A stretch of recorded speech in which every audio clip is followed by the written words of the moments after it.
আজ সানডেতে চলো মুখোকে নেমন্তন্ন করে আসি। অনেক দিন ধরে ভাবছি মুখোকে নেমন্তন্ন করে খাওয়ানো দরকার। কতদিন আমাকে খাইয়েছে।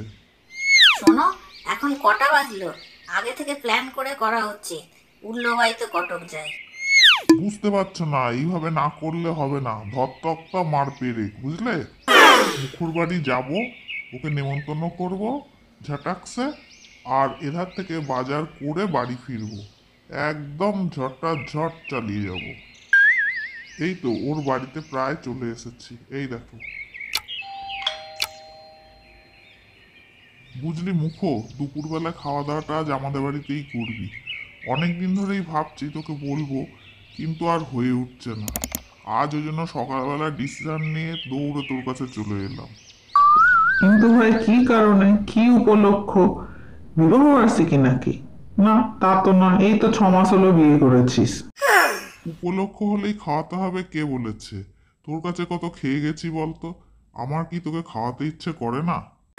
সে না হয় হলো, আমাকে খাওয়াতে হলে কিন্তু মটন গলদা চিংড়ি দুটোই চাই।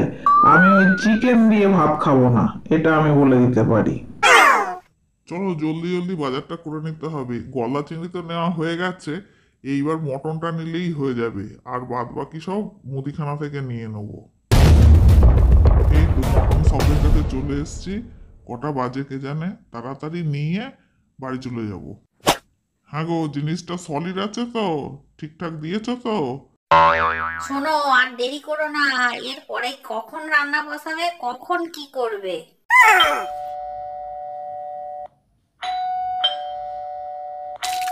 আসছি আসছি। আপনাকে তো চিনলাম না। কি দরকার বলুন? কাকে চাই? मैं आपकी पड़ोसन हूँ, आपके साथ मिलने आई हूँ। कुछ दिन से सोच रही थी कि आपके साथ मिलेंगे, इसलिए आई हूँ। সর্বনাশের আর কিছু বাকি রইল না। সেই কখন বেরিয়েছে, এখনো ফেরবার নাম নেই। কি যে করব এবার, কখন কি করব বলো। हाँ भाभी बैठिए, पानी पीजिए। नहीं बैठूंगी नहीं, आपके घर देखने आई हूँ। अच्छा है, मेरी घर आ जाओ एक दिन। पास में ही मेरी घर है, ये सीधा जाके डाइने घूम के ही मेरे घर है। হে ঈশ্বর, এবার আমি কি করব? লোকটার এখনো আসার নাম নেই। ঘড়ি তো ঘোড়ার মতো দৌড়চ্ছে। একটা বেজে গেল। গল্প করার সময় তো কোনো কথাই মাথায় ছিল না। এবার কি হবে? তাড়াতাড়ি স্নানটা করে আসি, মুখ্যদ্বারা এক্ষুনি চলে আসবে। আর এসে গেলে তখন আমি কি বলবো, ভাবতেই আমার ভয় লাগছে। কি যে হবে, মুখ্যদ্বারা কি ভাববে কে জানে। যাক বাবা, স্নানটা হয়ে গেছে, এখনো এসে পৌঁছায়নি।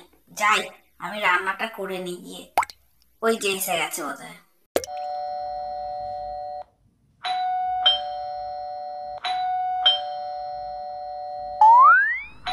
কি গো, দরজা খুলতে এত দেরি কেন?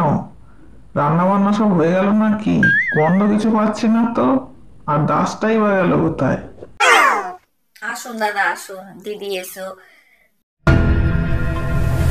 দাসটা গেল কোথায়?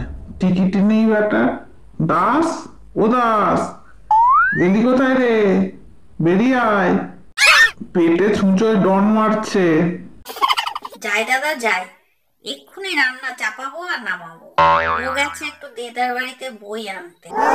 বলো কি, এখনো রান্না চাপাওই নি?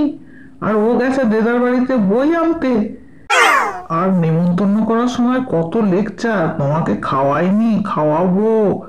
দাও আমি রান্নাটা করে দিই, নইলে আর শেষ হবে না। আসুক, ও খবর আছে।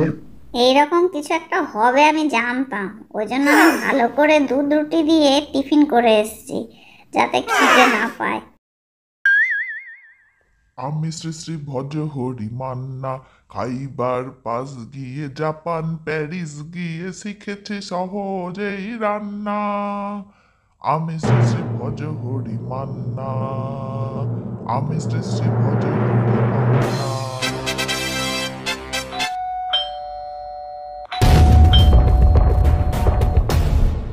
এসেছো? এবার যাও স্নান করে নাও গা, পেটে ছুঁচোয় ডন মারছে। আর যন্ত্রণা দিস না বাপু, যা তাড়াতাড়ি স্নানটা করে নে। কি খেল দেখালি, নেমন্তন্ন করার সময় কত ভালো ভালো কথা। এই ছোট মেয়েটা সবকিছু পারে বল। বিশ্বাস কর মুখো, দেদার ঘর চুনকাম করাচ্ছিল, ওর সব জিনিস বাইরে বার করে ফেলেছিল। আমাকে বললো বসো খুঁজে দিচ্ছি, সেই যে বসে রইলাম এতক্ষণে খুঁজে দিল।